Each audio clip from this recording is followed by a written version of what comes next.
Hey everybody, it's Lindsay here from Maple Street Guitars and Jeff Henry, who is long associated with our store. I think I've known Jeff for 20 years 20 now. years, yeah. And we're really quite fortunate to have him working with us. He has a background in Luthier, which means, of course, he builds guitars in addition to repairing them, but spent quite a long time repairing guitars for us here and is quite well respected in the Atlanta area and indeed the region for that. But recently, Jeff has gotten back into building guitars, and that's what we're here to discuss today, as he's making some absolutely beautiful and really impressive sounding guitars, such as this SD here. So I guess tell us a little bit about how you got interested in guitar building, Jeff, and your history with it.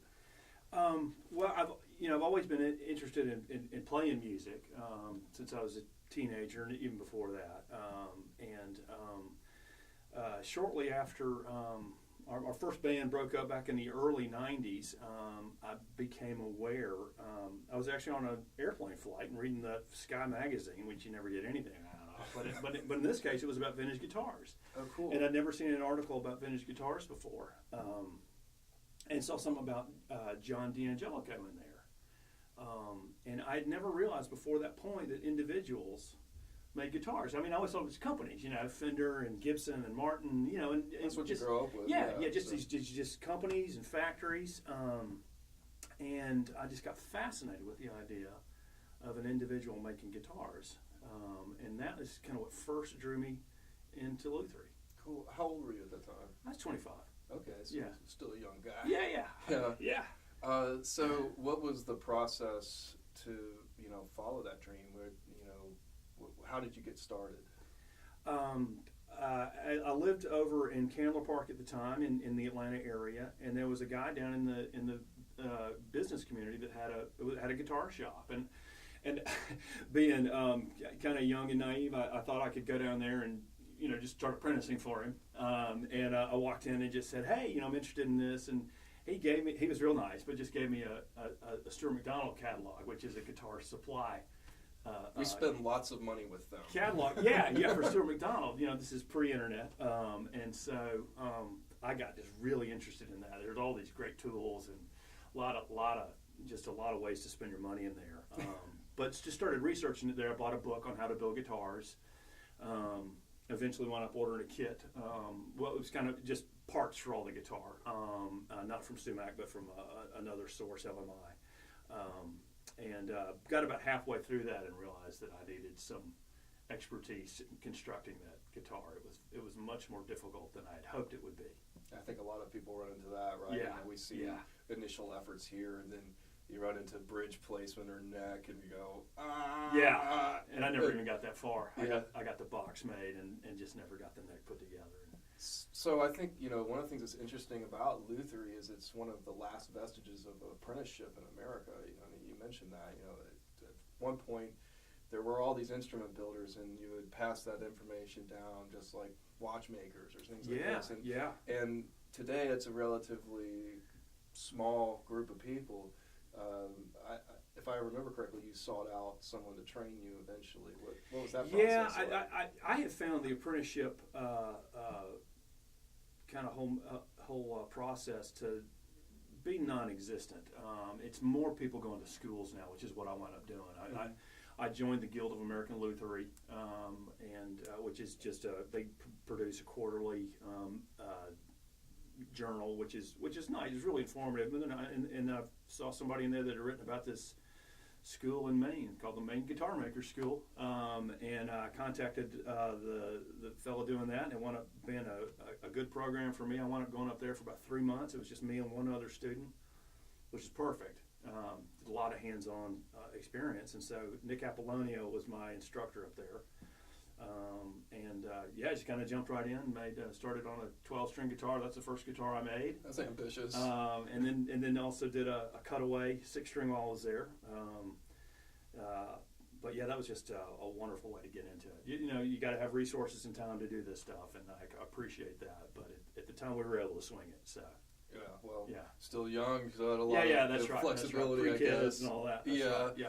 So following all that, who were some of your influences in the guitar building? Did you did you know of other builders after that, or did you? I did, but it's funny. Most of I was aware of the manufacturers once again, Martin and Gibson, and then some of these smaller manufacturers I started hearing about, like Collings and Breedlove, and then coming to Maple Street here, I came and sought out Maple Street more as a spying operation. I came back to Atlanta, and I wanted to see what was. I looked up, the shops in town and found you guys immediately because you were carrying these, really nice guitars. So I came in just to look at what my competition was looking like, and I thought, oh wow, I got a lot of work to do to catch up with, anywhere close to, Collings and then Loudon and Goodall, and these are some guitars which I really respect still very much so, and try to that's where I kind of place my craft, trying to hit those kind of bars. Mm-hmm. But at some point you kind of deviated and got into repairs, and that's how I think you and I first came to know each other, as you were working here in that capacity. And I've always observed that it's kind of interesting that some of the great people in the Luthier world, be it the Schoenbergs of the world, Ken Walkers, or even guys like Bill Collings, they spent time repairing guitars, and I think that had some bearing on their perspectives as builders. Did you find that to be the case? Is that something that... Absolutely, yeah. I initially I kind of backed into repairs. I thought I would be able to come out of this Luthier shop. I'm a Luthier now, and I can make guitars and sell them, and of course that's a fantasy. So started doing some pickup installs and stuff like that for other people, and started doing some small repairs. I had a shop in Asheville, North Carolina for about 3 years, and then moved back to Atlanta in 96, and opened up a shop here, and we found each other shortly there afterwards. I was advertising in Creative Loafing, and one of your old employees came to see me, Rob Guthrie. I remember. And then your mom and dad found out about me, and so that was the best dad I ever placed, or the worst dad I ever placed. Here we are. Yeah, that's right. No, but just roundabout way to answer your question. But once I got here, and just with your dad's guidance, George to a degree, and Claire as well, and just getting to see all these thousands of instruments come across my bench, new and old, and old, and all kind of quality, from the junk to just some of the best instruments in the world, and it's just been invaluable to me on what I've been able to learn and pick up at the bench. Mm-hmm. Just being able to study these guitars and appreciate them, how they feel, and it was here that I felt like I really started to get an appreciation and an understanding of the acoustic qualities of an instrument, and just I feel like I really kind of know the instrument now. Yeah, after you handle so many, I mean, on the sales side of things, I've handled, I don't know, tens of thousands of guitars probably at this point. Yeah. And each time you're taking some little mental note, especially when you have the opportunity to hear something that's a legendary guitar, old vintage D28 or something like that. How does that influence your philosophy or your approach to voicing your own guitars, your own build? What do you think kind of governs your sense of sound there? It's nothing groundbreaking here, but what I like is to have a note that's pure and has some sustain to it. It's lightly built, so the top can resonate. Back and sides can speak to you as well. Mm-hmm. It's just a matter of trying to find a voice there that speaks to the player. Yeah. So there's the three things you got to have. You got to have a guitar that looks good, it's got to sound good, and it's got to be playable. Right. And if you can just do those three things, it's a lot harder than it sounds. But you do that, and you got a good product. What do you think is the most challenging part of constructing a guitar such as this one? I mean, for one, I always think finish. This has such a beautiful sunburst and all that. Oh, thanks. That's a lot of hard work. But what else do you think is really tricky? Finish is difficult, and that has been because it's not woodworking. It's the one part of the build that's not woodworking, and so that's something I really had to. I was very averse to it at first. I used to contract my finishes out, and after working here again with so much finish work, I got much more comfortable with it. It's that, and just making sure you don't overbuild the guitar.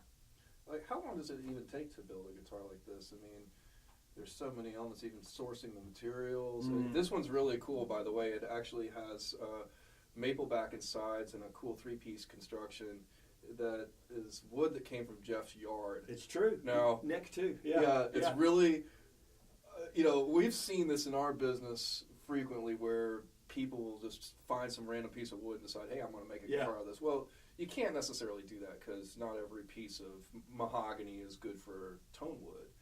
But in this case, we had some like really cool, I don't know if it'll show up well, but if not, you can look on our website, but it actually has some really nice figure to it, this fiddleback kind of maple. And that doesn't necessarily happen every time.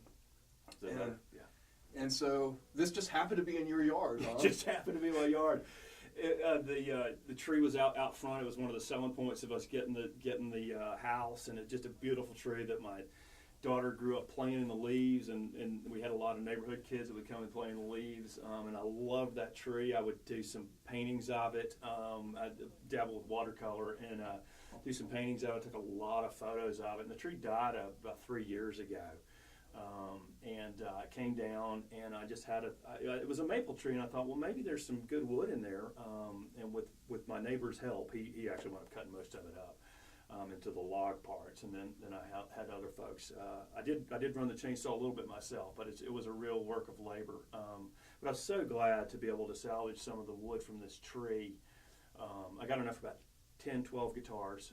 This is my second one out of that tree. It's a sugar maple, which is like the perfect guitar wood. Yeah, absolutely. It's like if you wanted some kind of maple, you would want it to be sugar maple, and that's what was growing in my yard. So Eastern maples and sugar maples.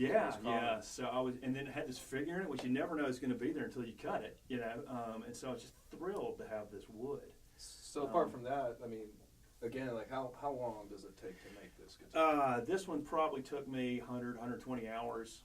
It's not 1 hour to the next and then you're done. It's a 6-month process, 5 to 6 month process to do the whole thing, from cutting it, not the tree, but starting with the blanks, down to the finished guitar. Yeah. Well, apart from this maple, what are some of the other materials you really like to work with? I mean, most of what I've seen you build with are kind of traditional things, but everybody has things they like to work with. What do you think on that front? Well, I find all the top woods are fun to work with. This is a Sitka spruce. I also like the Adirondack. The kind of the latest trend right now is the baked tops or the torrefied tops, and I've got some Adirondack that way. And those are fun because it supposedly crystallizes the wood and makes it sound more vintage. And then cedar, I like to work with cedar. I've got some Engelmann spruce as well. So as far as the woods, maple is hard to work with. Maple kind of has its own. It's stubborn. You can bend it and think you're going to bend it more than it wants to, and it'll fight you. But mahogany's easy to work with. Rosewood's easy to work with. I think the figured woods are more difficult. But it's just. But like this is the first neck I've done that was a figured neck, and you can't carve on that because it'll just chip out. So I had to do a lot of sanding, some on my belt sander, or a lot like that, and then a rasp, and so that's just a real. It's very time consuming. Now, if someone wanted to order a guitar from you, I mean, we have some here for sale at Maple Street Guitars, which we're very privileged to have, but. Most of what you do are commissions, right? So people have to contact you directly and spec out They can things. check my website out, jeffhenryguitars.com. Yeah, there you go. Yeah. And what would be the typical process if someone wanted to order? You require a deposit, I assume. Require a deposit, and then it's just a matter of having a long conversation and see what they want. Okay. Because all this can be, it's all can be custom designed. Yeah. I have 5 body shapes to offer and cutaways on 3 of them. So those are options, and then all the appointments, the wood combinations, and the binding and the purfling and the. Yeah, I really like this rope purfling. It's quite sexy. Yeah, that's fun. Yeah. I found that really. I don't make my own purflings, but that's it's always fun to kind of come up with something. I always like doing something a little different each time. Yeah. Well, that's cool. Yeah. Well, there you have it, folks. I mean, here in Atlanta, we've got again, a tremendous resource in Jeff, both as a builder and a repairman. If you're interested in his guitars, by all means come by Maple Street Guitars and give a couple a try. We usually have them on the wall. And otherwise, do contact Jeff and have a discussion with him about maybe having your own very distinctive and Atlanta-made guitar. So thanks for tuning in, and we'll catch up with you next time.